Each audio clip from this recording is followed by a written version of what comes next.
How do we create commitment to climate issues? How do we create acceptance for new restrictions? How to make people choose green solutions? As a part of the EU project PentaHelix,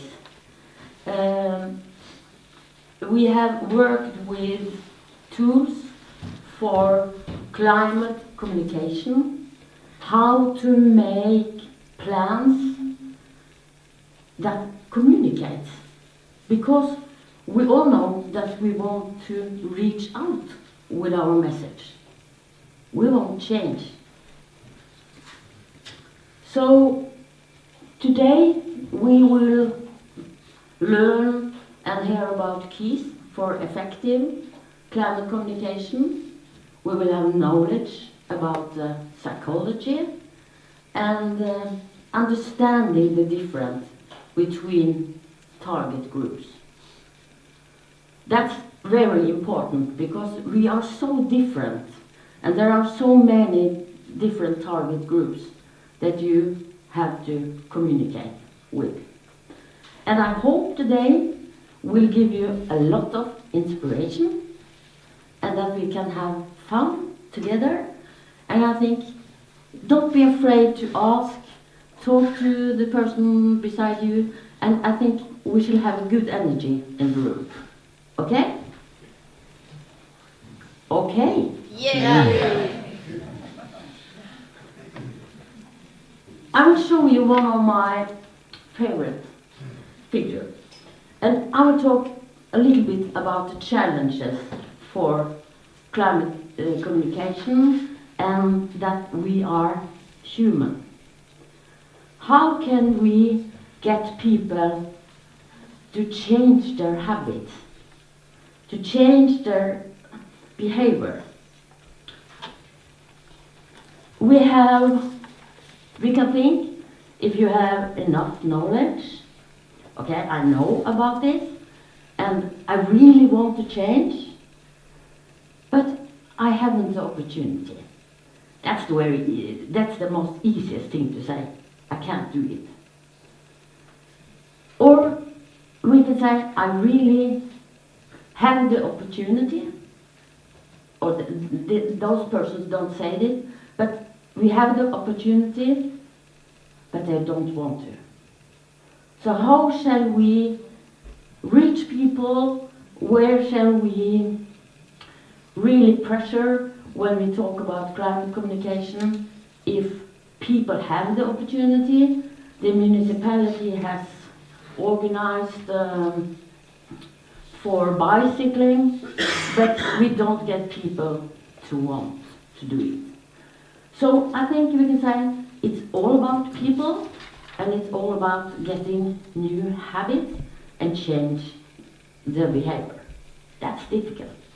Have any of you tried to change your behavior? How did it go, Jessica? Difficult? Difficult.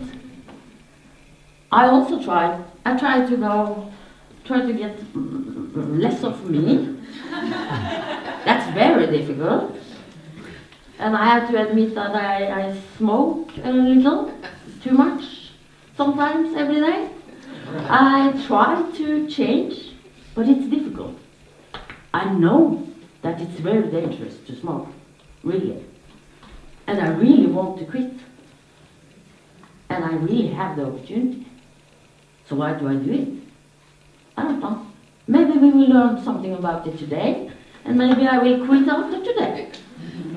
But that's an important mindset, I think.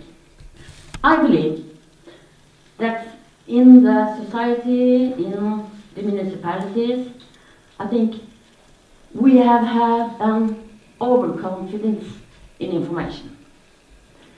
We have thought, and many of us think, that information and knowledge change our attitudes, so we will change our behavior. Is it so simple? The world would be very simple if that was the truth, but it isn't it? I think, and That's one of my most important questions and statements. I think information is often answers to questions nobody has asked. Do you understand what I mean? Have you read something when you have wondered, what is this? What do you think people think when they read if they read your climate and energy plan? What do you think they think? What do you think they think? Maybe they don't understand, and they wonder, what the hell is the municipality doing with this? Maybe. But I think if we shall try and change our behavior, I think we have to go straight on the behavior, and maybe we then change our attitudes, and maybe then we want to know more about things. Are you following me? It's the opposite way of thinking. Let people try to drive an air car. Let people try to take the bus. In a region, it's very many people who don't ever have been on a bus. So, to test out new behavior. We have a lot of challenges in communication, climate communication. One of them is information overload. We have all our phones. It's a lot of information we met every day, and it's difficult to sort it out.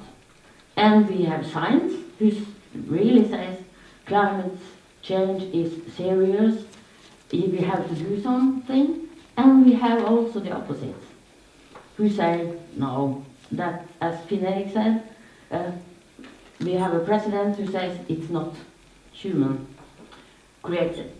So information overload is a problem. How to reach out with your message?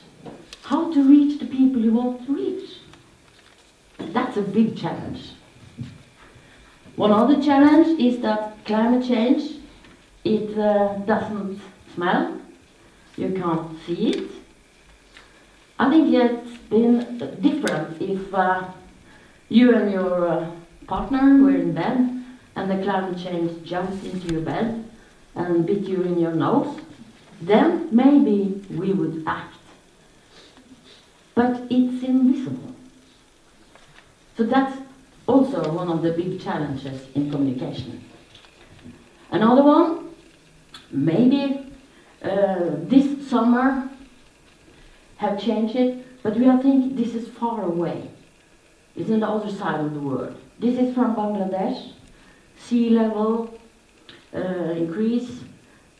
But we have had a strange summer in Norway this year, and in Sweden. And I think maybe that that people are thinking a little bit, and maybe they are worrying about the changes. But for most people, it's something distant. We have the ice bears, it's some which don't have any ice anymore, but we don't really care about it. And we know, and you know, the world is full of people who are skeptic to climate change, and these people also live in our municipality. These people shall also change their behavior. That's a big challenge. Very big. And so I always have to show you my beautiful cat. His name is Lucifer. I really say the power of habit, it's strong. And it's human to dislike change. My cat, okay, he's a little bit fat. He's a little bit lazy. He has a very good life. So why should he change?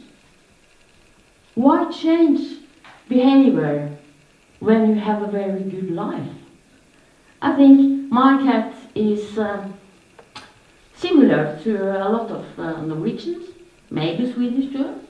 And maybe Europeans, we have a good life. So why do we have to change? Cute, isn't it? So, how do we act?